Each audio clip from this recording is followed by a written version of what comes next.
Nosso tema de hoje, daqui a pouco o nosso companheiro bota ali na tela,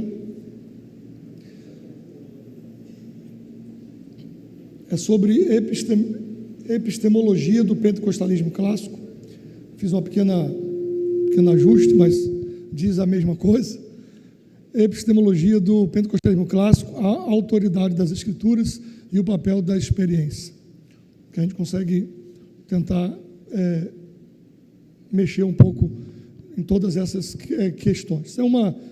Vou fazer como ontem, algumas pontuações, e a gente vai conversando, tá? Uma leitura inicial, 1 Coríntios, capítulo 12. Ora, acerca dos dons espirituais, irmãos, eu não quero que sejais ignorantes. Versículo 7. Versículo 4. Ora, há diversidade de dons, mas o Espírito é o mesmo. E há diferentes ministérios, mas o Senhor é o mesmo. E há diversidade de operações, mas é o mesmo Deus que opera tudo em todos. Mas a manifestação do Espírito é dada a cada um para proveito comum, porque a um é dada pelo Espírito a palavra de sabedoria, a outro a palavra do conhecimento, pelo mesmo Espírito, e a outro a palavra da fé, pelo mesmo Espírito, e a outro os dons de cura, pelo mesmo Espírito. A outra operação de milagres, a outra a profecia, a outro discernimento dos Espíritos, a outro diversos tipos de línguas, e a outro a interpretação das línguas. Mas um só é o mesmo Espírito que opera todas essas coisas, dividindo solidariamente a cada homem como ele quiser. Esse é um texto clássico que nós utilizamos como um texto que vai nos falar sobre os dons espirituais, e é um texto muito importante na teologia pentecostal. Fazem alguns poucos anos, não faz tantos anos assim, que dizem que por obra do teólogo Donald Guy, acho que é assim que diz o nome dele, o inglês, nos primórdios da teologia pentecostal do século XX, foi sistematizado os dons espirituais em total de 9, como diz aqui em 1 Coríntios. Então nós estudamos por muitos anos, em revista de escola dominical, etc., o texto de Coríntios como dons do Espírito Santo, o texto de Efésios como dons ministeriais. As coisas foram se desenvolvendo, discussões foram acontecendo, inclusive uma revista de escola dominical de poucos anos atrás, produzida pelo pastor Linaldo Renovato, ele vai falar sobre os dons, e aí ele vai acrescentar a lista de Romanos, que geralmente, antigamente, ela não era discutida. Não sei se os irmãos aqui os mais antigos vão se lembrar. E a gente fazia claramente dos 9 dons espirituais. Como eu entrei no seminário, eu tinha 17 anos, a gente saía meio que 9 dons, 9 dons, 9 dons, 9 dons, 9 dons, 9 dons, 9 dons, 9 dons, e quase que se passar disso é de procedência maligna. Mas a discussão foi sendo ampliada, exatamente porque o texto vai dizer que são dons do Espírito Santo.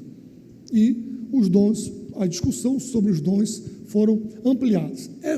Por que eu estou dizendo isso? Porque essa discussão, ela tem a ver com a epistemologia, com a questão epistêmica, que é o nome dado ao estudo e conhecimento das formas. Como que nós estudamos, como que nós conhecemos, como que nós descobrimos como o conhecimento é adquirido por cada pessoa, a partir de princípios e crenças. Então, o processo de conhecimento do pentecostalismo, ele também, e da teologia pentecostal, ele também não é uma obra acabada, nesse sentido. A Bíblia, como obra, ela é acabada, mas as discussões da teologia pentecostal, hoje na rádio, conversando com o irmão Eduardo Leite, a gente conversou um pouco sobre isso, se vale a pena ter o nome de teologia pentecostal, de hermenêutica pentecostal. Isso é uma discussão um pouco longa, há favores, há contra, e alguns reclamam, dizem que a teologia bíblica, como se a teologia pentecostal não fosse bíblica, mas na verdade são as ênfases que são dadas, e que as tradições vão dando ênfase em determinados pontos, e os pentecostais, como nós, acaba sendo a Assembleia de Deus como o ramo mais conhecido, mais desenvolvido do movimento pentecostal. Já viramos clássico, né, por causa, a gente até brincou um pouco sobre isso hoje, de tantos ismos que vai acontecendo. Então, há também pesquisadores que apresentam que não é mais possível tratar de pentecostalismo, e sim de pentecostalismos, no plural. Assim como se diz que não se pode mais falar como assembleia, mas de assembleias de Deus, por causa das suas diversidades. Bem, o fato é que nós estamos dentro de uma faculdade confessional, dentro de uma igreja histórica, dentro do movimento pentecostal, e eu advogo a ideia, juntamente com outras pessoas, que a igreja Assembleia de Deus, ela precisa cada vez mais desenvolver e discutir e produzir materiais a partir das suas afirmações do pentecostalismo. Os outros também podem fazer as suas, cada um vai fazendo, mas nós temos compromissos com Deus, com a palavra de Deus e com a nossa história. É muito fácil negar a história ou julgar o que aconteceu a partir do conhecimento que eu tenho hoje, mas é muito difícil você viver o momento e tomar as decisões no momento que as coisas estão acontecendo. Então, às vezes, é muito simples, é muito fácil criticar Gunnar Wing, Daniel Berg, algumas coisas, Frida, ou os pioneiros da nossa igreja. Eu não teria construído essa igreja aí, teria feito em tal lugar, mas a gente tem hoje outros parâmetros, uma demonstração daquilo que já vinha ocorrendo. Então, nossa proposta hoje é conversarmos um pouco sobre essa epistemologia do pentecostalismo clássico, e dentro desse processo do conhecimento da epistemologia, dentro dessa questão epistêmica, ao meu ver, é fundamental a compreensão da autoridade das Escrituras e o papel da experiência, que é uma discussão bastante calorosa em nosso meio. Próxima tela, amigo, por favor. Uma questão central na teologia pentecostal é a epistemologia, ou seja, como o conhecimento é adquirido e validado. Neste contexto, essa questão da epistemologia, do pentecostalismo clássico, gira em torno da crença de que as Escrituras são a autoridade máxima em questões de desenvolvimento, embora a experiência tenha o seu lugar, mas não seja normativa. A informação dessa tela, ela já dá uma discussão muito longa, em muitos círculos. Por quê? Particularmente, embora eu entenda que o método hermenêutico é um método humano, toda hermenêutica ela é humana, ela é uma tentativa humana de interpretar, de compreender aquilo que o texto bíblico diz, ou como dizia Karl Barth, ou já citando Rudolf Otto, de você tentar entender o totalmente outro, aquele que é totalmente distinto de você. E Barth partia de um princípio que, se Deus não se revelar a você, você não tem como conhecê-lo. Embora Barth não tivesse um alto conceito das Escrituras, mas essa compreensão de que Deus precisa se revelar a nós é muito importante, e especialmente dentro de uma teologia pentecostal, que envolve a experiência. Mas nós também advogamos a ideia de que aquilo que se pode conhecer de Deus está manifesto na sua palavra, nas obras das suas mãos, dos céus e a terra que proclama a glória de Deus, e o firmamento as obras de suas mãos. Então há um Deus, o nosso Deus é um Deus que se revela na história. Hebreus diz isso, havendo Deus falado de muitas maneiras para os pais, os filhos, etc, etc, aprove a Deus se revelar a nós na pessoa do Filho. João Batista, ele vai dizer que o verbo, no princípio era o verbo era Deus, estava com Deus, o verbo era Deus, e ele vai dizendo, e nós vimos a glória do unigênito do Pai, ou como os teólogos do Novo Testamento vão dizer, Deus tabernaculou entre nós, a partir da encarnação do verbo, Deus habitou entre nós, e Deus caminhou com pernas humanas entre nós. E o que nós podemos conhecer do Cristo, Salvador da humanidade, e nós somos exclusivistas na salvação, como a tradição cristã mais antiga o é, e o pentecostal é exclusivista na salvação, na fé, no sacrifício de Cristo, como o único meio possível à salvação, não por meio de obras, mas pela fé em Cristo. Isto é fundamental na discussão do que é o pentecostalismo hoje como movimento cristão evangélico. Então, embora Deus continue a se revelar, mas a revelação definitiva de Deus, o amor de Deus, a salvação de Deus, nós temos a partir do Cristo. E a história do Cristo, ela só pode ser conhecida por meio das Escrituras, como palavra de Deus dada a nós, revelada a nós, inspirada pelo Espírito Santo, e nós defendendo a inspiração verbal plenária das Escrituras. Então, nós precisamos seguir e caminhar nessa discussão. Por quê? Porque há uma discussão também que Deus continua se revelando e que nós não podemos fechar a revelação de Deus naquilo que nós interpretamos das Escrituras, com métodos hermenêuticos. Então, voltando ao que eu estava me referindo, todo método ele é humano, para tentar compreender o totalmente outro, aquele que se revelou. Então, toda tentativa humana, a gente precisa ser sincero nisso, ela é falha. Por quê? Porque são seres humanos, são mentes humanas. Então, eu não sacralizo métodos, eu sei que métodos podem ser falhos. No entanto,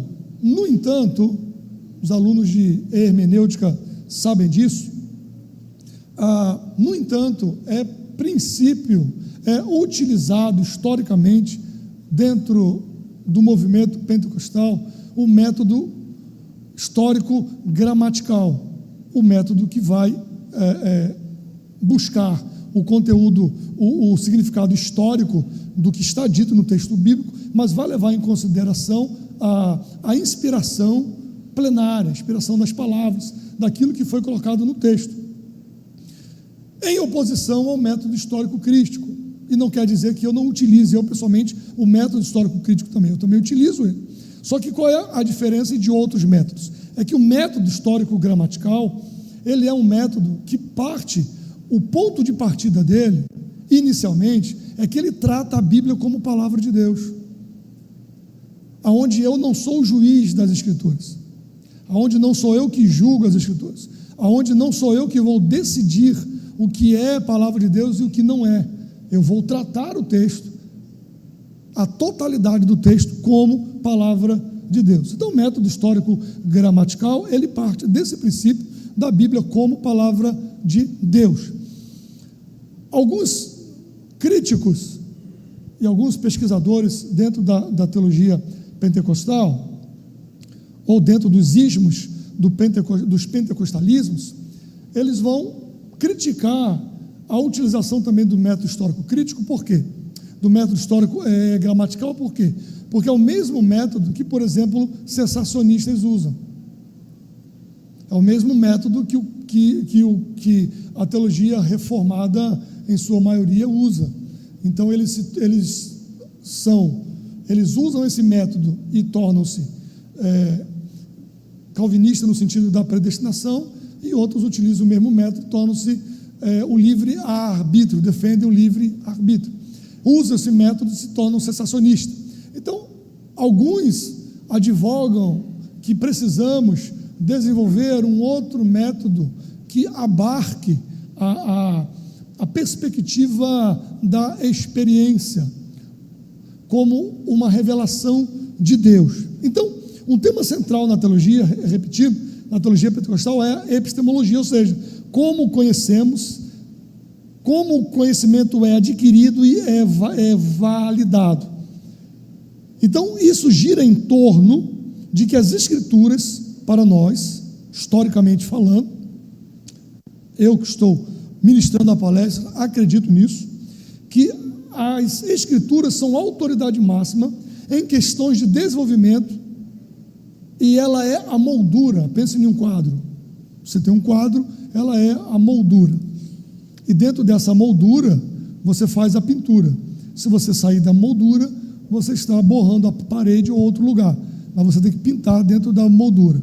Então, o que é que valida as nossas experiências e o que é que valida a experiência individual? Qual é a moldura disso? A moldura é o conhecimento da Bíblia como palavra de Deus. Então, a gente coloca aqui a autoridade das Escrituras no pentecostalismo clássico. No pentecostalismo clássico, as Escrituras desempenham um papel central na formação do conhecimento e da fé.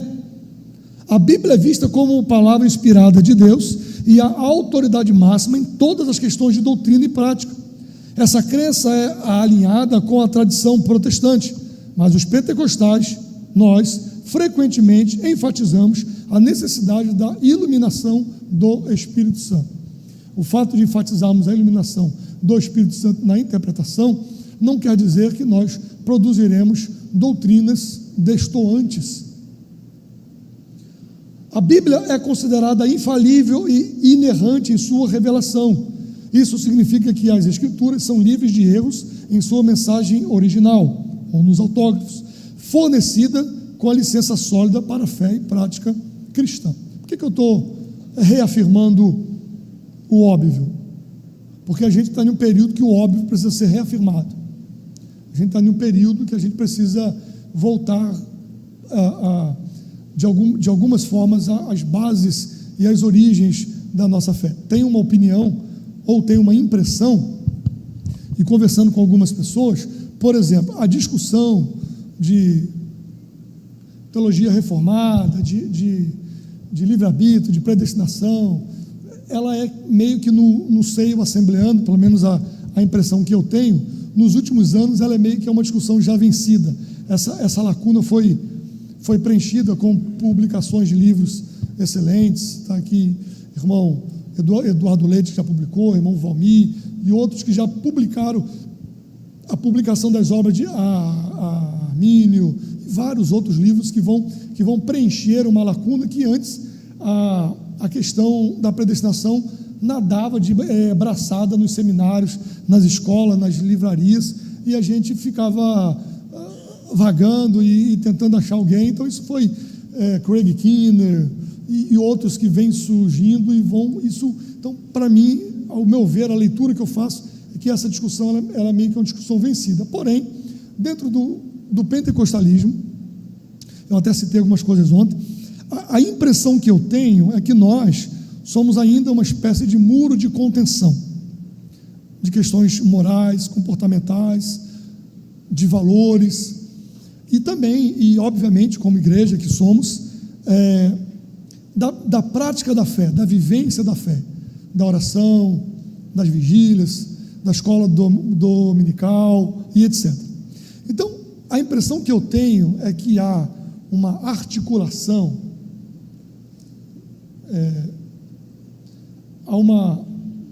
preciso pensar na palavra para não dar mais que estar ao vivo. Então, enfim, há uma articulação para que haja uma implosão, não uma explosão, que aconteça a partir de dentro, que seja corroído a partir de dentro, a partir de novas gerações, de novos obreiros e de obreiros antigos também, mas enfim, mas há algo trabalhado para que os rudimentos da fé, daquilo que nos trouxe até aqui pela graça de Deus, sejam substituídos.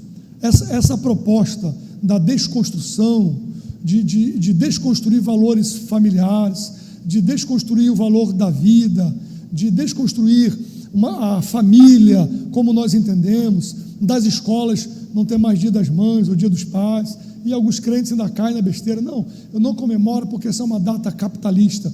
E, na verdade, tem por trás disso toda uma discussão de alterar o rumo das coisas, o conjunto das coisas, e de normalizar aquilo que a Bíblia diz, chamar o amargo de doce.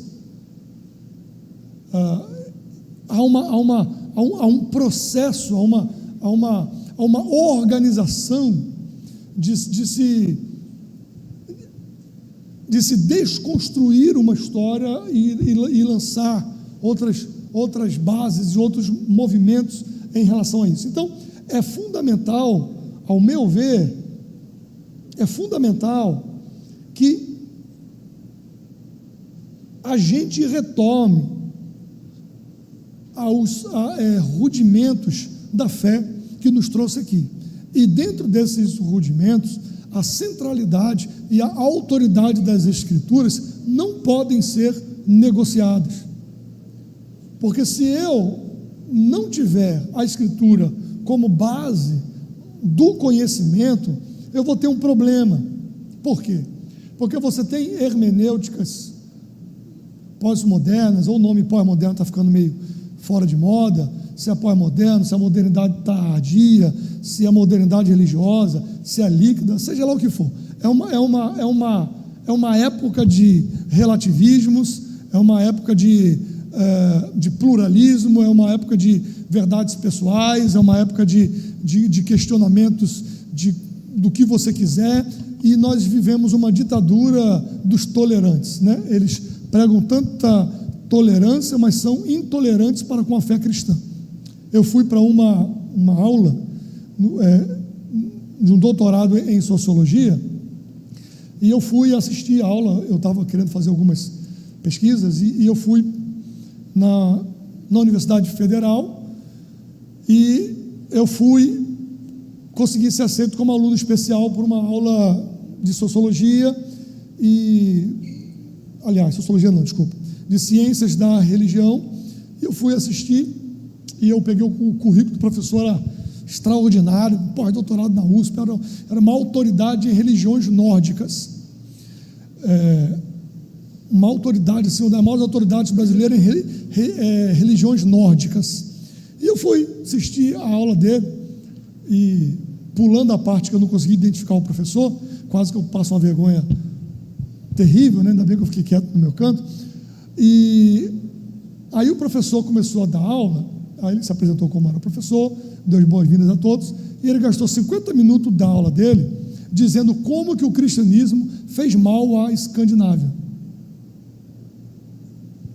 São 50 minutos dizendo como que o cristianismo fez mal à Suécia, à Noruega, à Finlândia, como que o cristianismo destruiu a cultura, os vikings. Aí ele morou lá um tempo, fazia pesquisas em pinturas rupestres, daquelas pinturas com cara de pássaro, com órgão sexual masculino à mostra e tal, e falando do xamanismo e tal, e depois ele foi falando, eu fiquei pensando comigo, eu falei, poxa, esse cara é maluco, como é que o cristianismo fez mal?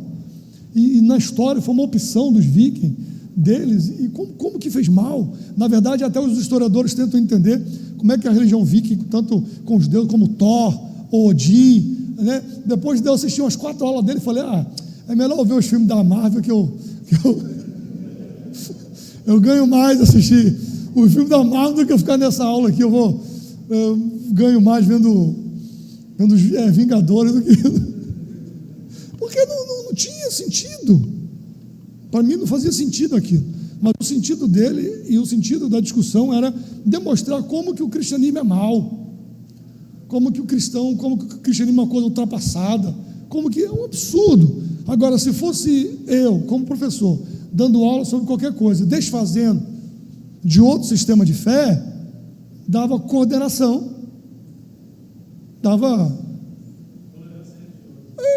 eu seria intolerante religiosamente. Agora, o cara que passou quase 1 hora dizendo como que o cristianismo fez mal para a humanidade, está tudo bem, está tudo tranquilo.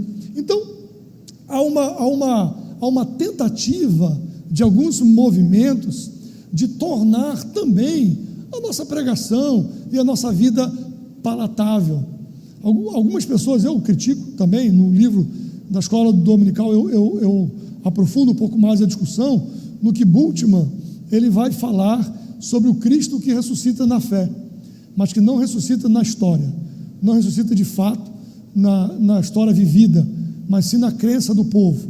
E ele diz, tanto faz se Jesus ressuscitou na história ou não, o importante é que na nossa fé ele ressuscitou. E eu já vi gente pregando isso na igreja, e pregando bem pentecostal, o importante é que a igreja dando glória. E eu falei assim, esse cara está desfazendo do que é o evangelho, e a igreja está dando glória. A igreja às vezes está no nível que se o pregador gritar, batata frita, o povo faz, ah! Porque não estão prestando atenção. Não estão prestando atenção. E às vezes é isso que a gente vê. Então eu bato na questão da centralidade das Escrituras e da importância das Escrituras como nossa regra de fé e prática, como a base do nosso conhecimento. Por quê? Porque se eu não tiver as Escrituras, eu não tenho parâmetro. Eu não tenho parâmetro.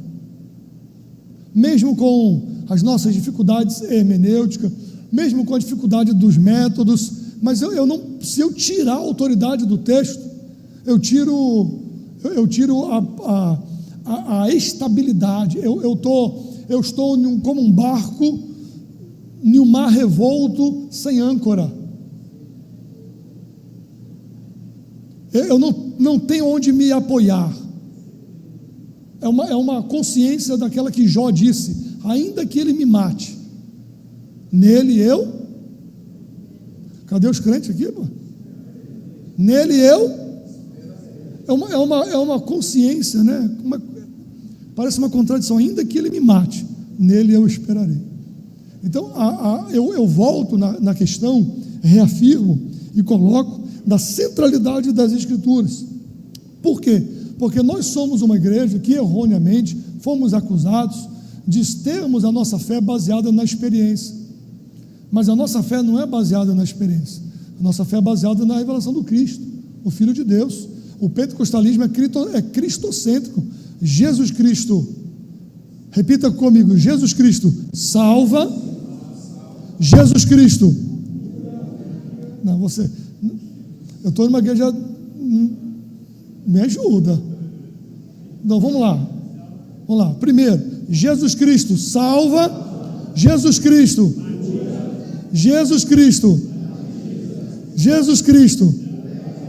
você não sabe de nada. Jesus Cristo salva, Jesus Cristo cura, Jesus Cristo batiza e breve voltará. Ela é cristocêntrica, é Jesus quem faz.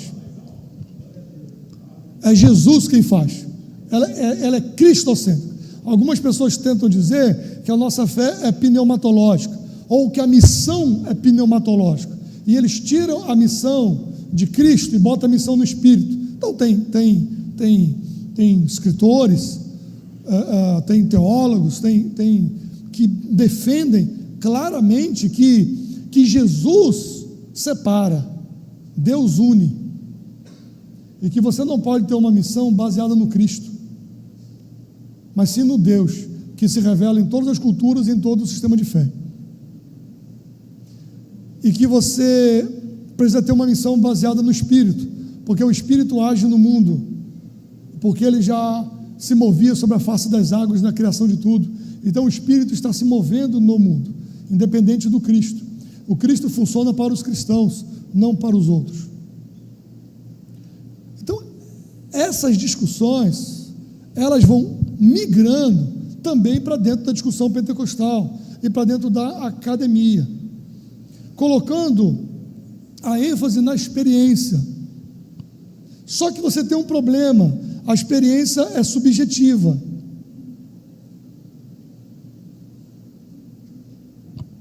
A experiência do pentecostalismo clássico não é uma fonte independente de doutrina. Isso significa que as experiências pessoais, como as manifestações dos dons espirituais, podem enriquecer a compreensão individual da fé, mas não devem contradizer ou substituir o ensino das Escrituras. Então, a experiência, ela enriquece a sua vida espiritual. A experiência enriquece a sua fé. A experiência torna as páginas, ou como os pregadores mais animados do movimento pentecostal, eles dizem, eu tenho um amigo que ele prega e quando ele abre a Bíblia, ele fica empolgado, ele diz, as páginas quentes das Escrituras, e ele, então assim, a experiência, ela vai aquecer as páginas das Escrituras, uma leitura mais fria, umas coisas, ela, no meio de uma perspectiva pentecostal, a experiência enriquece. Deixa eu lhe contar um exemplo, até no livro da Sociedade Brasileira, na tese, eu narro esse fato como experiência importante. Teve um ano, a gente sempre faz isso, mas naquele ano específico, eu acompanhei um grupo de irmãos e irmãs que fazem evangelização em penitenciárias. E a gente tinha um culto de final de ano na penitenciária de segurança máxima, na cidade de João Pessoa. Então ela tinha os pavilhões. Antes eu conversei com o diretor daquela penitenciária e ele, conversando comigo, falou assim, olha pastor, eu queria que porque em cada pavilhão tinha um dirigente de congregação, todo trancado dentro das grades, chegava na hora, ele batia a caneca, alguma coisa na grade, e dizia, vamos começar o culto, fulano da cela tal, canta um hino, aí ele na cela cantava um hino, outro hino, e todo mundo trancado. Ele falou assim, cada horário que eles passam no culto, é menos uma hora que ficam pensando em como fugir, ou como matar o outro na facção, ou como dar um nó no guarda no banho de sol. É um favor ter igreja acontecendo aqui dentro. Eu ouvi isso do diretor. E aí nós fomos, e ele liberou aqueles que eram mais frequentes nos trabalhos de culto, que no final a gente estava fazendo uma espécie de uma cruzada dentro do presídio. E aí quando eu cheguei, aí os presos falaram assim, não, o pastor está aqui, o pastor vai não sei o quê, e eu falei, não, o senhor vai pregar. Eu falei, eu não vou pregar não, eu vim para participar com vocês, vou fazer o lanche com vocês, vou comer com vocês, mas não é vocês que estão aqui o ano todo? Quem é que dirige o culto no pavilhão tal? Aí o cara, sou eu. Falei, então você vai dirigir. Quem é que prega? Fulano, o melhor pregador de vocês, fulano, manda ele pregar. Não, mas isso não, eu não vou pregar não. E aí aquele rapaz, ele pregou uma das melhores mensagens que eu já ouvi na minha vida. E ele abriu a Bíblia e leu o texto de Jonas, que Deus falou com Jonas, filho de Amitai, levante-se e se dispõe a ir à grande cidade de Nínive. E Jonas se levantou para fugir. Aí ele leu, aí depois ele leu o texto no capítulo que estava dizendo que Jonas estava no ventre do peixe e das profundezas do inferno eu clamo ao Senhor. E aí ele começou a pregar. Muito curta a mensagem, mas assim, eu fiquei impactado. E ele falou assim, vocês que estão me ouvindo aqui, que conseguiram autorização, obrigado ao diretor que liberou, e que estão aqui do lado de fora, ouvindo, mas vocês que estão dentro das grades, e não puderam estar aqui fora, mas estão me ouvindo, eu quero dizer para vocês, que o Deus de Jonas, Ele é o nosso Deus, que a história de Jonas é a nossa história. Jonas, ele se sentiu preso no ventre de um peixe, porque ele desobedeceu, porque ele infringiu a lei de Deus. Nós estamos aqui presos, porque nós infringimos a lei dos homens e a lei de Deus, mas assim como Jonas clamou das profundezas do mar, no ventre de um peixe, nós aqui dentro, engolidos por essas celas, por esses pavilhões, podemos clamar, e o Deus de Jonas ouvir a nossa oração e nos dá uma segunda chance. E aí começou a dizer, todos nós podemos ter uma segunda chance. Aí ele leu o texto que disse, e Jonas veio de novo a palavra do Senhor Jonas, e Jonas, então você também pode ter. Eu fiquei olhando assim, cara, esse cara nunca foi num seminário, nunca estudou hermenêutica, nunca foi em lugar nenhum. Isso é revelação de Deus. Ele pegou a história, o que Robert Menzies diz, que o pentecostal lê a história de Pedro e diz, é a minha história. É a minha história. Então o pentecostal o cara leu a história de Jonas e disse, mas esse sou eu. Ele não está nem aí se existe peixe do tamanho para engolir um homem, se não existe, se é baleia, se não é baleia, se é um bicho, e se é seja lá o que for. Falou o quê? Ele falou sobre a Nínive de cada um, e assim, foi extraordinário. Ele não está nem aí se existia aquele animal, se não existia, se era um peixe, se era um mamífero, se era um dragão, se era, que diabo era aquilo. Ele não estava nem aí para aquilo. Mas ele olhava e dizia, essa aqui é a minha história. Isso faz parte de uma hermenêutica pentecostal. O texto é vivo. O texto não é para algo que aconteceu apenas no passado. É vivo, é hoje. E é a iluminação do Espírito Santo que traz essa vida para a gente, na leitura do texto. É essa iluminação do Espírito, você chega no culto e diz assim, fulano, tu prega hoje. Mas quando a gente era mais jovem, né? As gerações vão mudando, né? A gente dizia assim, ó, hoje eu vou para a igreja assim, ó. Eu vinha com o dedo dentro da Bíblia assim, ó, engatilhado. Estou engatilhado. Se me der a oportunidade, eu dou um tiro.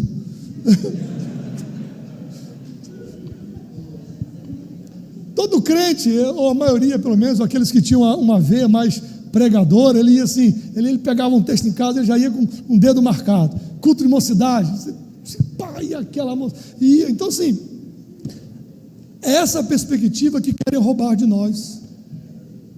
Eu digo isso sem medo de errar.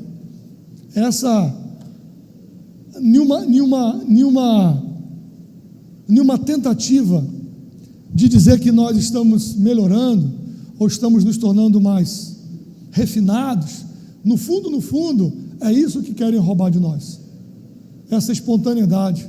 E ao mesmo tempo que é espontâneo, que a experiência existe, essa experiência é moldada pela Escritura. Eu sei que existe muita bobeira por aí, muita besteira, muita profetada, muito culto, muita live profética e não sei o quê, existe muitos exageros, mas esses exageros, eu não posso me pautar por eles para desfazer do fundamento. Eu estava dizendo na igreja que eu pastorei, dizendo, a gente tem que ter muito cuidado. A gente tem que ter muito cuidado quando a gente diz, que às vezes vira mania, olha, eu vou, levanta sua mão, eu vou profetizar aqui agora. E a gente tem que ter um pouco de cuidado com isso, por quê? Porque você está banalizando a profecia. Há um cuidado com a banalização. Então nós enfrentamos inimigos de todos os lados. Há uma banalização do mundo espiritual. Falei ontem da cultura, do desenvolvimento da questão do evangélico, que já se conta piadas em ambientes sobre situações evangélicas, e as pessoas riem porque conhecem o que acontece. Então há uma banalização.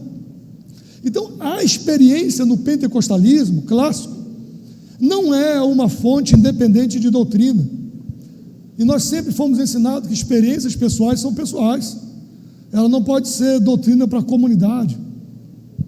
Então às vezes a pessoa tem uma experiência pessoal com Deus, né? Tem um pastor lá no nosso estado lá, um homem de Deus, aí esses dias eu estava mexendo com ele, eu olhei assim para o tanque batismal da igreja que eu estou pastoreando, mas como é muito difícil entrar dentro dele, quando não é dia de batismo, eu mudei de ideia. Aí ele ficou rindo. Esse pastor, amigo nosso, pastorou várias igrejas no alto sertão do estado. Aí ele tem uma coisa com ele estava pregando e disse, é com ele, só, olha irmãos, isso é meu, viu? Ninguém vai fazer não, isso é meu. Quando o negócio está apertado assim, eu não consigo ver uma saída, é uma coisa minha, me deu vontade, eu vou, eu faço, e Deus me responde. Eu vou dentro do tanque batismal da igreja, onde as pessoas nascem de novo, para a igreja, para a fé em Cristo, no batismo, tanque vazio, lógico. Eu vou no tanque batismal da igreja, boto a cara lá no chão do tanque batismal, e eu fico orando, eu oro o dia inteiro dentro do tanque batismal, até Deus me responder. Para ele é meio que uma senha, né? Tipo assim, na cabeça dele. É como se o céu olhasse assim, pô, ele entrou lá, ele está desesperado. Na cabeça dele funciona, mas não é por isso que ele vai dizer, olha, a partir de hoje, campanha de oração no tanque batismal. Essa semana jejum contra os midianitas. Essa semana jejum contra os filisteus. Essa semana do sal, do corredor. Então, sim, não é porque existem esses exageros, não é porque existem esses exageros que nós vamos negar. Mas o que é que gera a organização disso? A centralidade das Escrituras. Porque a experiência pessoal existe e nós não negamos ela. Só que ela não é parâmetro para a doutrina. O desequilíbrio e a importância do discernimento é um outro ponto. Como em qualquer tradição religiosa, há o risco de desequilíbrio na aplicação da epistemologia pentecostal clássica. Alguns podem concentrar na experiência pessoal, buscando revelações fora das Escrituras, ou interpretando a Bíblia de maneira subjetiva, para se adequar às suas experiências. Isso pode levar a interpretações distorcidas da fé cristã. Tem gente que tem uma experiência pessoal. Tinha um livro antigo aí, eu ficava, se bem que tem umas mulheres hoje na rede social que parece que tem um passaporte para o inferno, porque todo dia eu tive no inferno ontem. Não sei que esse povo vai ver tanto no inferno. Nem tem ninguém lá ainda, não sei o que eu vou fazer lá. Mas parece que tem um canal direto, assim, é uma tribulação. Então, mas na minha época mais jovem, tinha um livro, que o tema do livro já era para mim, já me causava arrepio, mesmo eu sendo muito jovem, a divina revelação do inferno.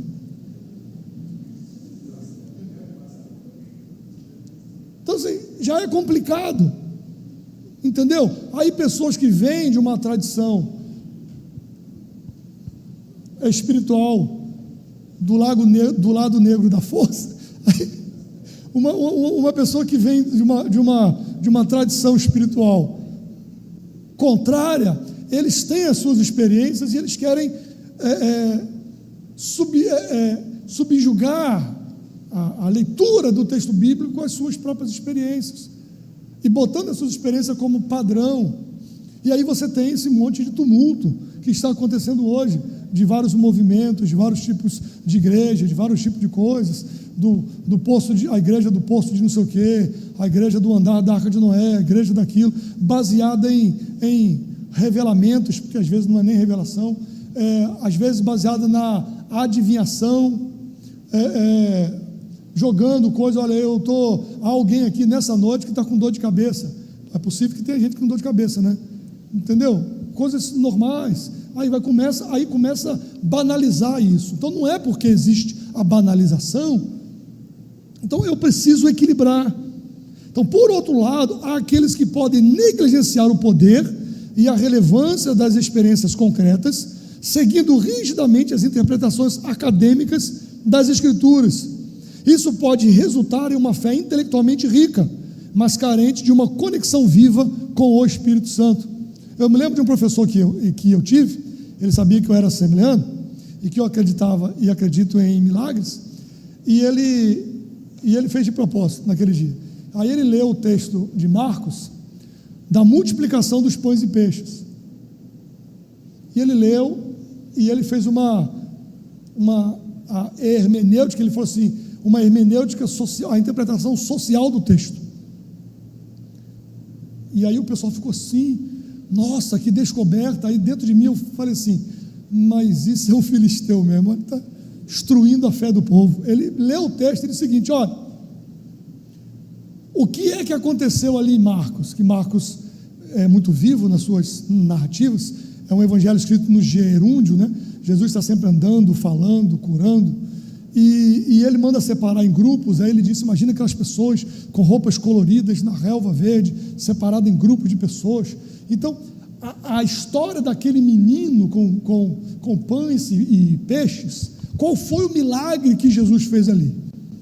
Qual foi o milagre que Jesus fez? Quando aquele menino chega e ele compartilha o seu lanche, porque aquilo era um lanche de famílias, um lanche, pão e peixe salgado, possivelmente, para aguentar a viagem. O que aquele menino fez? Ele mostrou o milagre de repartir, de compartilhar. E aí ele compartilhou com Jesus, e Jesus mostrou, partindo aqueles pães e aqueles peixes, em 12 cestos. E esse exemplo de Jesus fez com que todas as famílias que tivessem algum tipo de alimento, compartilhassem o seu alimento com quem nada tinha.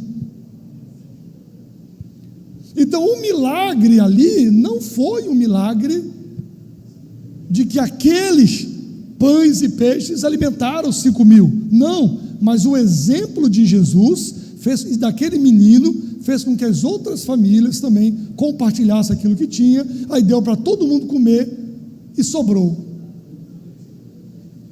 Aí eu fiquei olhando para ele assim, ao pessoal, é isso mesmo, isso é o cristianismo, é repartir, é não sei o quê, não é que nem estão fazendo hoje, não. Desce a lenha na igreja, aí depois lá num intervalo, conversando com ele, e aí Eduardo, o que você achou? Não sei o que, não é verdade? Ou você acredita em Papai Noel? Aí eu olhei para ele assim, aí eu brinquei com ele e falei assim, professor, o senhor vai na igreja? O senhor vai na igreja? Às vezes quando, não sei o que, o senhor vai na igreja? O senhor ora? O senhor já fez alguma vez jejum na sua vida? Eu perguntei para ele. Eu faço regime, não sei o que, não sei o que. O senhor já viu alguém endemoniado na sua frente? Já viu alguém endemoniado? O senhor expulsou um demônio? O senhor já viu alguém se levantar e chegar para o senhor e dizer assim diz o Senhor, tá, e em dias acontecer aquilo que foi dito? Não, isso aqui, não sei o quê. O senhor já sentiu uma presença de Deus tão extraordinária assim, que o senhor, não, isso é o êxtase, não sei o quê, não sei o quê. Eu falei, então professor, vai perturbar outro, o senhor não dá para eu conversar com o senhor, não dá para a gente, não dá para falar sobre isso. Aí ele olhou assim e falou assim, vocês têm que amadurecer a fé de vocês têm que evoluir, como se aquilo fosse evolução. Então, você precisa gerar um equilíbrio. Eu conheço muito acadêmico que se esconde de Deus atrás do seu diploma, do seu conhecimento, conhecimento acadêmico. Conheço muita gente simples de formação também, que usa a desculpa da experiência para não se aprofundar na palavra de Deus. Então há uma necessidade, sempre foi uma marca do pentecostalismo clássico, o equilíbrio. É o equilíbrio, que é o que está faltando nos últimos dias. Há uma interseção entre escrituras e experiência. Uma das características distintivas do pentecostalismo clássico é a busca pela interseção entre as escrituras e a experiência. Os crentes são encorajados a examinar suas experiências à luz das escrituras, garantindo que qualquer revelação ou manifestação espiritual esteja em harmonia com o ensinamento bíblico. Essa abordagem visa evitar excessos e garantir que a experiência não se torne uma fonte de desvio doutrinário. Nós temos movimentos dentro desses ismos do pentecostalismo, e infelizmente, às vezes em algumas igrejas da tradição pentecostal clássica também. Uma vez eu estava em uma igreja, não vou dizer o nome, fazia alguns anos, uma igreja histórica, e tinha um indivíduo pregando que eu tento ser educado, irmãos, mas às vezes eu não consigo, às vezes é mais forte do que eu, e eu me levantei do púlpito e fui no banheiro, na hora da pregação. Aí o presidente olhou assim, o alvice foi atrás de mim, pastor, aconteceu alguma coisa? Eu falei, meu irmão, prefiro ir no banheiro do que ouvir esse negócio aí. Eu digo mesmo, o cara estava dizendo lá e pregando que ele tinha um anjo, um fraco, que acompanhava ele, que todos nós sabemos que Deus é quase um anjo da guarda, né? E tinha um anjo, e ele sabia o nome do anjo dele, Sarim.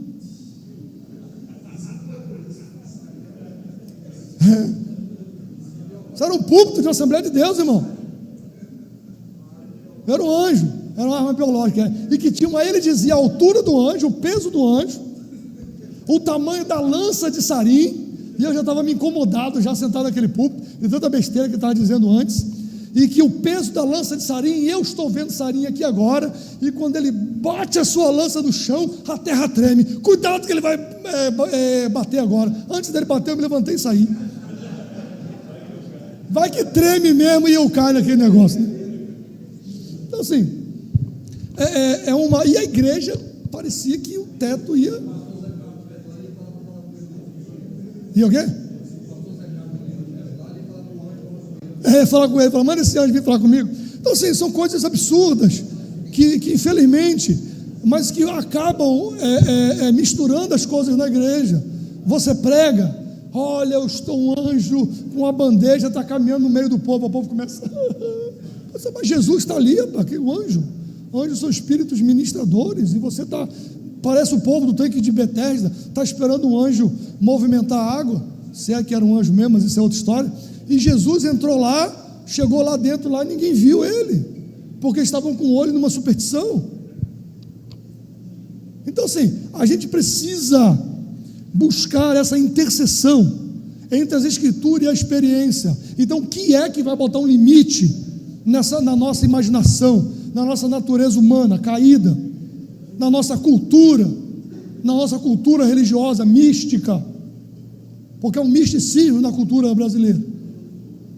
O que é que bota um limite nisso? As escrituras, uma leitura séria das escrituras, culto de ensino, escola dominical, oração. Ou o povo vai para a vigília, mas não ora mais, a vigília é de louvorzão, de cantar, canta a noite inteira. Mas se acabar meia-noite ainda orar ainda, tá bom ainda, né? Porque tem que nem ora. Então assim, então assim, a gente começa a ter alguns problemas internos e que vão começando a minar a gente por dentro. Então você está sob ataque. Você está sob ataque de teologias que tentam justificar as suas experiências tronchas, colocando essa experiência como uma nova revelação. Você tem o surgimento de outras igrejas, e muitos deles são ex-assembleanos, surgimento de outras igrejas, de apóstolos, de autoridade espiritual. Eu digo para o pessoal mesmo, digo sem medo, se tu tiver em uma igreja, que o líder da igreja disse assim, você está na minha cobertura espiritual, se você sair da minha cobertura espiritual, você vai se prejudicar. Meu irmão, corre dessa igreja, isso não é evangelho não. Nós habitamos no esconderijo do Altíssimo, e a sua sombra nós descansamos. Eu não habito seguro na autoridade espiritual de homem nenhum não, está repreendido, São Jesus tem poder. Eu habito debaixo da autoridade do Todo-Poderoso, e eu não estou negando que Deus dá autoridade a pessoas, não é isso, só que as pessoas se sentem semideuses, e me bota isso como pentecostalismo. Nunca foi.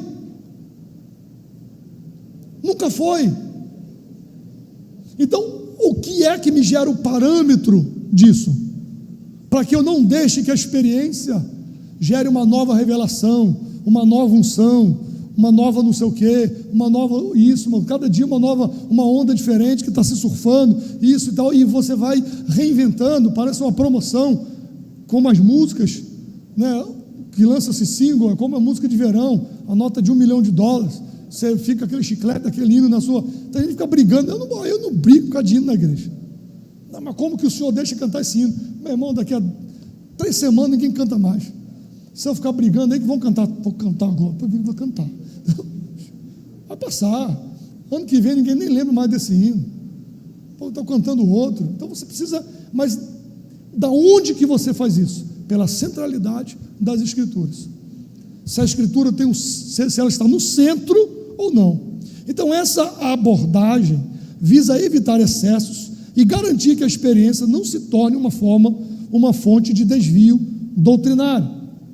A epistemologia do pentecostalismo clássico é caracterizada pela clareza de que as escrituras são a autoridade máxima em questões de revelação, enquanto a experiência, embora valorizada, não é normativa. Essa abordagem busca equilibrar a busca de uma fé fundamentada nas Escrituras com a busca por uma experiência viva e pessoal do Espírito Santo. A interseção entre escrituras e experiência, desempenha um papel crucial na formação da teologia e da prática pentecostal, permitindo que os crentes vivam a presença de Deus enquanto permanecem fiéis à verdade revelada nas Escrituras. Então, nós não estamos negando na epistemologia do pentecostalismo a experiência, só que a experiência não é fonte basilar de revelação doutrinária, não é. Então, algumas pessoas, infelizmente, na ânsia de se contrapor a uma teologia reformada, elas acabam rompendo uma linha muito tênue, e que sempre foi prezado pelos nossos pioneiros, da autoridade das Escrituras. E acabam rompendo isso, botando a experiência em um lugar que não é dela. E é esse o cuidado que nós temos que ter. Esse o cuidado, você, estudante de teologia, você que está aqui, aluno da FEIX, você que nos escuta, nós temos a responsabilidade da busca do equilíbrio. Existem aqueles dentro da igreja que negam a necessidade do estudo. Teologia esfria o crente. Não, o cara já é frio, não fala de teologia, é ele mesmo. A teologia deixa o cara orgulhoso. Não, ele já é orgulhoso. Não é o problema da teologia. A teologia é o estudo de Deus. A teologia é o estudo das verdades de Deus nas Escrituras. Ou fazer teologia é falar a partir do que Deus se revela nas Escrituras e também nas nossas experiências. Mas eu preciso amparar essas experiências em um contexto mais amplo das Escrituras. Por quê? Porque você tem um problema. Estava até conversando com o irmão Eduardo Leite hoje. Você tem um problema. Qual é o problema? Você tem um problema que eles dizem, por exemplo, da fusão dos horizontes, que você não consegue saber efetivamente o que o autor do texto bíblico está dizendo. Por quê? Porque ele não existe mais como ser humano, a cultura que ele escreveu não existe mais, e a língua que ele escreveu não existe mais. Porque o hebraico bíblico ou o grego do Novo Testamento são línguas que claro, que as que existem hoje é oriunda delas, mas elas não, porque a língua é viva. Você pega, esse dia eu estava lendo, obviamente que não a original, mas esse dia eu estava fazendo um estudo e estava lendo a carta que Pero Vaz de Caminha encaminhou ao rei de Portugal. Seria, digamos assim, o primeiro texto produzido a partir de terras brasileiras. Parece uma outra língua. O português daquele século parece uma outra língua daquilo que nós dizemos hoje. Então, mal comparando, é um texto bíblico antigo, sem vogais, sem pontos, sem vírgulas, do que foi feito. Então, ele diz que você não tem como saber o que o autor está dizendo. É impossível. E que nenhum método faz você saber o que o autor está dizendo. Então quem dá significado ao texto é o leitor. Então, o leitor dá significado ao texto. Então, você tem uma fusão de horizontes. O horizonte daquele que escreveu e o horizonte do autor, que vai gerar uma outra realidade, uma outra interpretação. É bonito para ficção, para romance, mas se tratando de doutrinas bíblicas, esse tipo de discussão, ele vai gerar tantas doutrinas quanto forem os seus leitores. E aí você tem um problema. E você está abrindo mão do que você tem de mais importante. É o seu esteio e a sua base de apoio, o seu eixo fixo, da onde você pode se mover com o seu eixo móvel para as aproximações culturais. Então, a partir de um eixo fixo, que está estabelecido pela palavra de Deus, você se move em direção à cultura, você faz a contextualização necessária, mas você tem um eixo fixo da onde você se move. Quando você implode o eixo fixo, você só fica com o eixo móvel, e com o eixo móvel, qualquer coisa pode ser qualquer coisa, porque ela é baseada na experiência. Quando eu implodo o eixo móvel, fico só com o eixo fixo, eu corro o risco de estar falando a verdade, mas não ser entendido. Vou dar um exemplo. Uma vez eu estava assistindo um pregador inglês, pregando no interior do Ceará, no sertão do Ceará. E ele pregando, e uma mensagem muito boa, um intérprete muito bom, uma mensagem muito bíblica, muito boa, ele pregando o porquê que Deus existe e porquê que eu acredito nele. Pô, o cara acredita no Padre Cícero. Ele não precisa de uma pregação que queira fazer ele acreditar em Deus, ele já crê.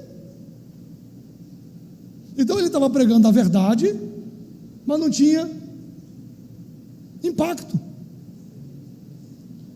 em quem estava ouvindo. Isso é a falta do eixo móvel da aproximação cultural. Aí eu fecho, não é um pentecostal, mas eu fecho citando Francis Schaeffer. Cada geração tem o desafio de tornar o evangelho compreensível aos ouvidos da sua geração. O evangelho não muda, mas os ouvidos que ouvem ele mudam. Então eu preciso tornar o evangelho, mesmo evangelho, compreensível a quem me ouve. Bem, em linhas gerais, isso, eu devo ter 5 ou 10 minutos, né? Em linhas gerais, era isso que eu queria conversar com vocês sobre a epistemologia e a hermenêutica pentecostal. Muito obrigado.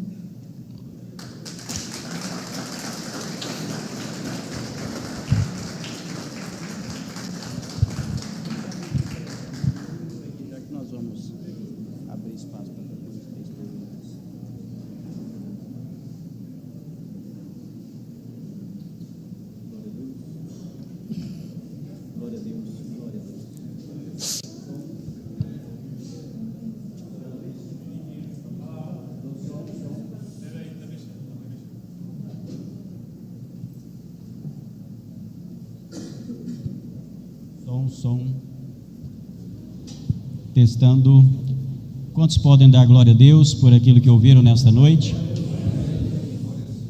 Realmente o pastor Eduardo Leandro foi muito específico e muito profundo em relação a esse tema. E antes de passar aqui algumas perguntas, nós teremos a oportunidade de abrir espaço para 3 perguntas.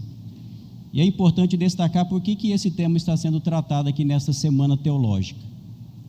Eu tenho para mim, pastor Eduardo, que talvez seja um dos temas mais importantes que a boa teologia pentecostal tem discutido e precisa discutir nesses últimos dias, que é exatamente o valor e o lugar da experiência dentro da teologia. Porque veja como uma coisa é interessante. Por muito tempo, os críticos do pentecostalismo diziam o seguinte: os pentecostais não têm uma teologia, eles são um movimento à procura de uma teologia.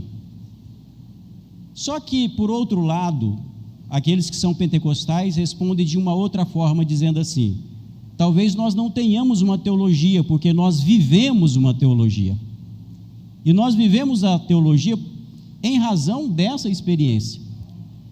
Mas para isso nós precisamos explicitar teologicamente o valor e o que seja essa experiência. E quando nós falamos aqui, o pastor Eduardo fala sobre experiência, o que é experiência? A experiência é uma forma de compreender, de entender e de aprender. Todos nós temos experiências na vida. Só que é claro, não foi aqui possível, mas nós não temos aqui um vínculo com aquela ideia de experiência que é muito comum dentro de uma perspectiva existencialista, não é, pastor Eduardo? Que é a experiência pela experiência. A experiência que nós valorizamos é a experiência espiritual do homem com Deus. Aliás, a ideia de experiência dentro da teologia é antes do pentecostalismo. Os pentecostais não criaram o valor da experiência, nós revigoramos o valor da experiência. Por exemplo, o próprio John Wesley, ele tinha o chamado quadrilátero wesleyano. Ele dizia o seguinte, ele falava: olha, para nós entendermos a própria teologia, nós precisamos de 4 coisas. nós precisamos das Escrituras, nós precisamos da tradição, nós precisamos da razão e nós precisamos da experiência. Nós somos seres que somos experienciais. O grande valor que a teologia pentecostal tem demonstrado é exatamente isso, que o ser humano não consegue compreender todas as coisas pela razão cartesiana. E esse é o grande erro das teologias tradicionais, que desprezam o valor da experiência e que a teologia pentecostal tem destacado o seu lugar, não é, pastor Eduardo? E eu acho isso muito interessante, porque isso valoriza aquilo que nós acreditamos. A experiência, ela aponta para as Escrituras, no primeiro momento, mas ao mesmo tempo chancela o valor das Escrituras. E só para finalizar esta minha contribuição, eu lembro inclusive do próprio apóstolo Pedro. Pedro, quando vai explicar aquilo que acontece ali em Atos, no capítulo 2, o que ele faz? Ele olha para a profecia de Joel e diz assim: olha, isto que está acontecendo aqui é aquilo que foi profetizado, ou seja, a nossa experiência está comprovada nas Escrituras. Ou seja, a experiência é fundamental na vida, até porque o primeiro passo que nós damos na vida cristã é através da experiência. Eu tenho certeza que todos nós aqui, que estamos aqui, que aceitamos a Jesus, nós não fizemos um processo racional para entender a razão das Escrituras, mas nós somos tocados pelos nossos sentimentos, pelos nossos afetos. Isso é experiência, e depois nós vamos entender, e como disse o pastor Eduardo, para ter a normatividade da Bíblia. A experiência, ela não é normativa. E finalizo com a minha própria experiência de vida. Eu aceitei Jesus primeiramente por conta de um sonho que eu tive. Eu não era crente, eu tive um sonho com o meu pai, que ele passava por um processo lá de destruição, e naquele sonho Deus me usava para salvá-lo. Eu não entendia nada daquilo. Eu fui para o irmão da igreja, que era crente, e nessa hora, aquele que é descrente vai logo num assembleiano, né? E ele foi lá e me explicou o que aquilo significava. Ou seja, eu tive uma experiência primeiro, para depois eu ter a interpretação da Bíblia, o que aquilo significava. É impossível você desprezar o valor da experiência. Então, espetacular apresentação nesta noite, pastor Eduardo. Nós vamos aqui abrir 3 perguntas sobre o tema desta noite. Eu vou pedir perguntas objetivas e bem claras ao professor Eduardo. É sempre importante dizer, o nível da sua pergunta demonstra a sua compreensão sobre o tema. Então vamos lá, é só para colocar pressão aqui no aluno. Vai lá, primeira pergunta.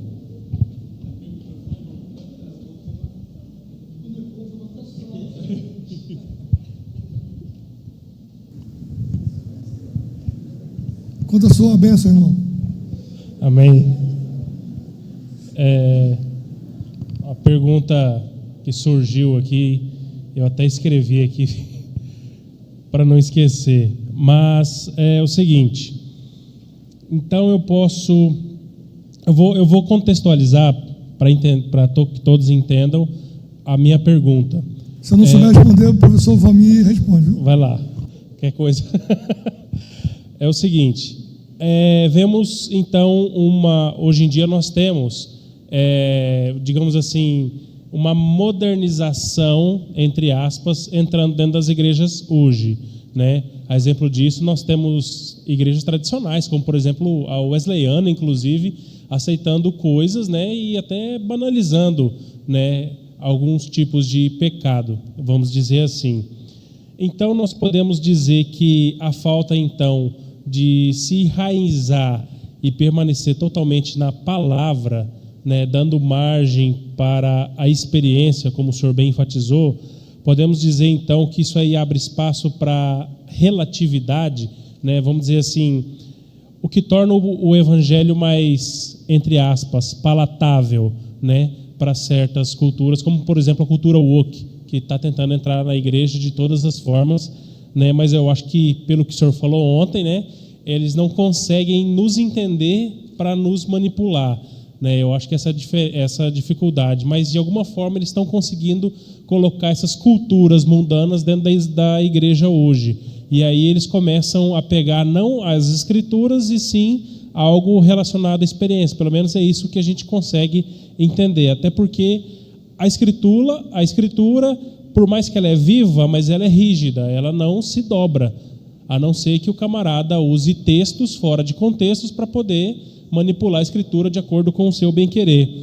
E esse relativismo é exatamente isso que tem se criado muitas igrejas que eles chamam de underground, né? Alguma coisa church, que, trazendo aqui para quem não entende, underground seria a igreja de garagem nos Estados Unidos. Só que underground, se você for traduzir, é como se fosse subsolo. Então seria uma igreja de subsolo, ou seja, estão tirando a igreja do seu local de destaque e levando ela para um subsolo. E aí você entra nas igrejas modernas hoje, são igrejas de paredes pretas. O que acontece lá dentro é mais um show, e tem mais relação de show, tem louvores, tem alguma coisa, e a palavra passa a ser apenas uma ministração curta entre um hino e outro, né? A pergunta, para concluir, a pergunta: o que leva a tudo isso? É esse relativismo? É deixar a experiência falar mais alto e tomar o lugar das escrituras? Obrigado.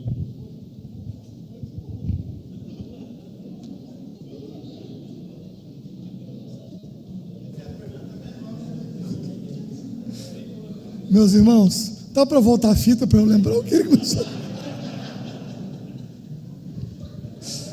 Meus irmãos, meu jovem, veja bem, é muito complexo se referir a modelos de outras igrejas, né? Eu gosto de falar do meu ambiente, né? Da minha família. Então eu elogio ou eu reclamo dentro do movimento do qual eu estou fazendo parte. Então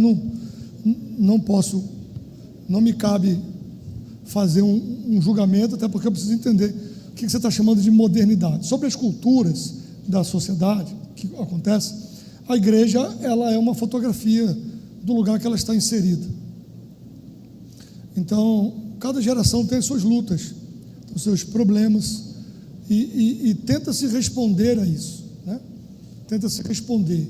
A gente critica muito os teólogos alemães do liberalismo clássico, mas eles viviam em um ambiente de guerra, de uma filosofia existencialista, e eles tinham que fazer, na cabeça deles, eles estavam fazendo o evangelho ser compreendido por aquele povo.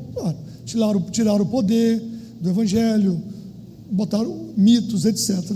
Então, eu acho que nós estamos vivendo em um momento da história da humanidade que há uma pressão para normalização de determinadas questões, aborto, uso de drogas como algo natural, não o tráfico na cabeça deles, mas estados produtores, que você compra drogas em locais públicos, a banalização da sexualidade, né? O sexo é um divertimento, enfim, você tem uma série de coisas, e que os princípios da palavra de Deus, como eu disse ontem, ouvi a crente de igreja dizer: família tradicional depende da época que você está olhando, porque se você olhar para o Antigo Testamento, a família tradicional é Eucana, Penina e Ana.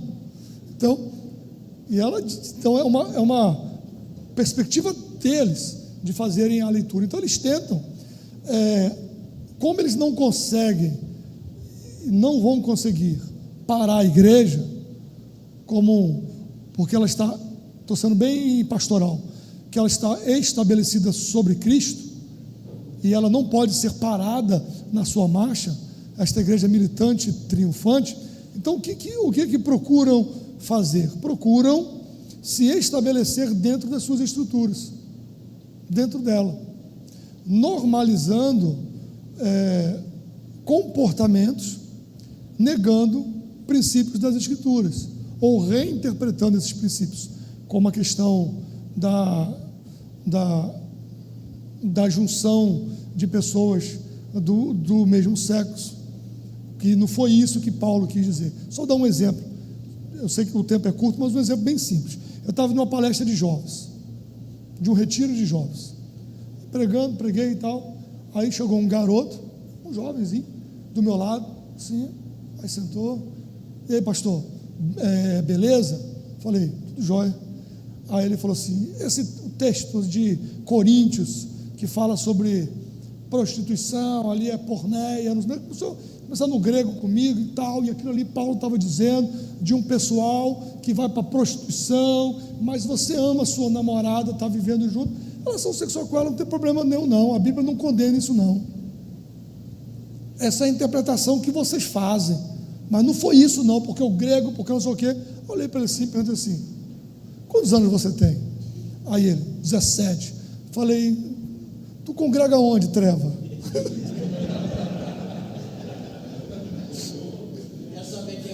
Eu perguntei mesmo. Aquilo era um lobo no meio das meninas do retiro, né? Eu falei, tu congrega onde, ô servo de Deus? Vamos chamar ele, não se meio de Treva não. Tu congrega onde, ô servo de Deus? Está lugar assim, assim. Eu falei, pô, olha, a sua interpretação está equivocada, mas ela está banhada e amparada pela cultura sendo imposta hoje.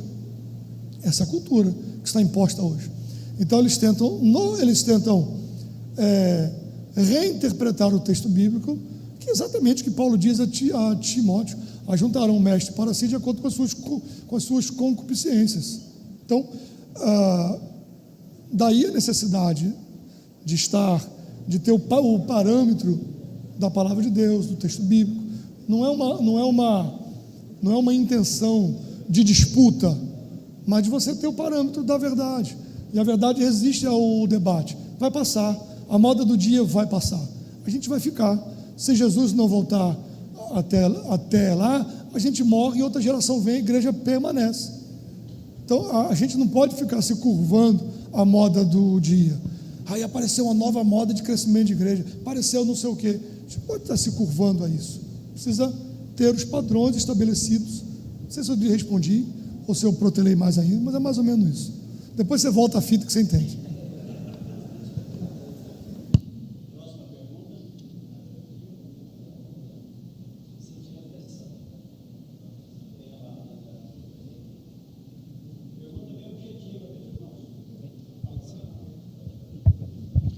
Pastor, paz do Senhor para todos.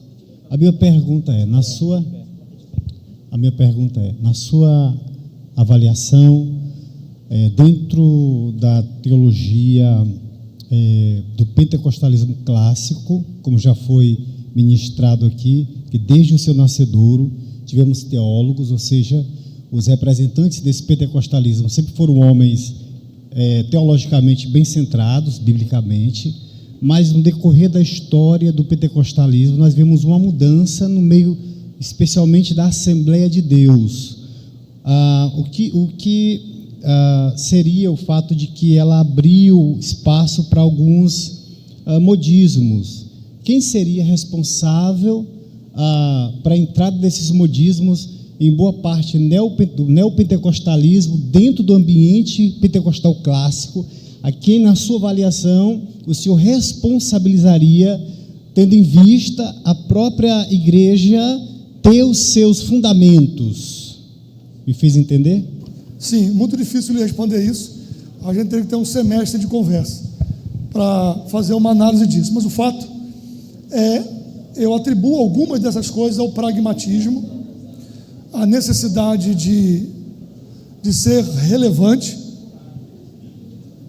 O pragmatismo, se dá certo, vamos fazer. Fulano está fazendo e está dando certo. A igreja está cheia, está não sei o quê. E acabam reproduzindo modelos que não se enquadram naquilo que deveria. Uma outra questão, isso é um dado de pesquisa. Muitos anos eu li uma pesquisa feita por padres, acho que da PUC de São Paulo, e eles pesquisaram várias igrejas. Pesquisaram a Deus e Amor, pesquisaram a Assembleia de Deus de Campinas, São Paulo, a primeira lá, pesquisaram a Maranata no Rio de Janeiro, se eu não me engano, e a Universal. E eles chegaram a algumas conclusões e eu achei extraordinário. E uma das conclusões que eles chegaram é, para a Assembleia de Deus, chegando à Assembleia de Deus, que a Assembleia de Deus ela é uma igreja nova em cada geração. Porque há uma tolerância com a geração mais nova. E aquela geração mais nova assume a liderança. Então, em cada geração, a Assembleia de Deus é uma igreja diferente. E ela se adapta. Então, por exemplo, eu disse isso aqui em relação a usos e costumes, por exemplo. Meu avô foi disciplinado e estava sem chapéu. Ninguém aqui usa chapéu. E nunca houve uma convenção para decidir que não precisa mais usar chapéu. Foi uma alteração geracional. Então, daí o trabalho que deve ser feito com as gerações mais novas. De estudo, de ensino, de responsabilidade. Porque em cada geração ela é uma igreja nova. Então, a responsabilidade nossa, eu espero que Jesus volte hoje. Eu acredito na iminência da volta de Cristo. Teologicamente eu acredito nisso, mas eu não sei o dia nem a hora. Então eu tenho responsabilidade com a geração que vem, de prepará-los, de serem líderes sadios. Se eu não fizer isso, eles podem cair na moda do dia e na tentação de serem pragmáticos. Mais ou menos esse caminho.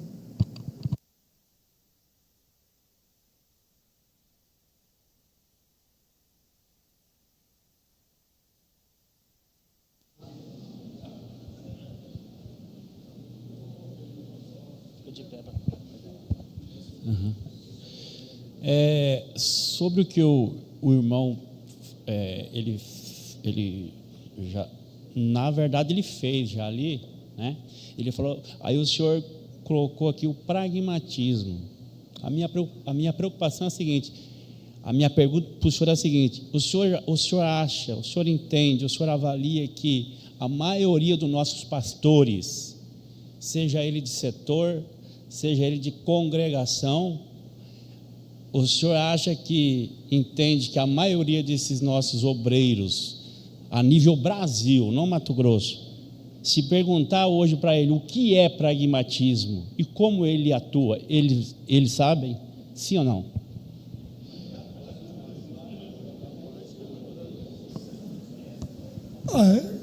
Eu não tenho como responder isso para o senhor, porque eu teria que fazer uma consulta muito ampla, né? Mas se vocês não souberem, o Google ajuda.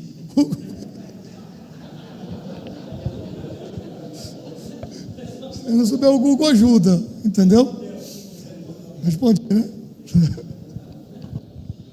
Amém, glória a Deus. Queremos louvar a Deus pelas perguntas também, pela exposição. Pastor Eduardo Leandro, antes de nós finalizarmos, quero passar, eu acho que essa última exposição, antes da vigília. Considerações finais, pastor Eduardo. Quero agradecer ao pastor Silas, presidente da igreja. Quero agradecer ao corpo de diretores e professores da FEIX pela oportunidade de estar convosco. Quero agradecer por esse momento ímpar, pela comunhão, por tudo que passamos aqui. Quero agradecer a vocês pela excelente recepção. Bom ver ali Sérgio. Sérgio, eu estava falando na rádio hoje, ele me escreveu: pastor, o senhor está em Cuiabá? Foi meu aluno lá em João Pessoa, ele, a esposa, e bom lhe ver. E agradecer a todos que aqui estão, espero que tenhamos contribuído, não tenho a pretensão de ter todas as respostas, ou ser o sabe-tudo. Eu convivo muito bem com dúvidas, né? E vou terminar uma coisa que meu pastor sempre diz: aquilo que eu não compreendo, eu creio pela fé. E a gente vai caminhando a jornada. Deus abençoe. Muito obrigado, professor Valmir. Obrigado a todos. Amém, glória a Deus.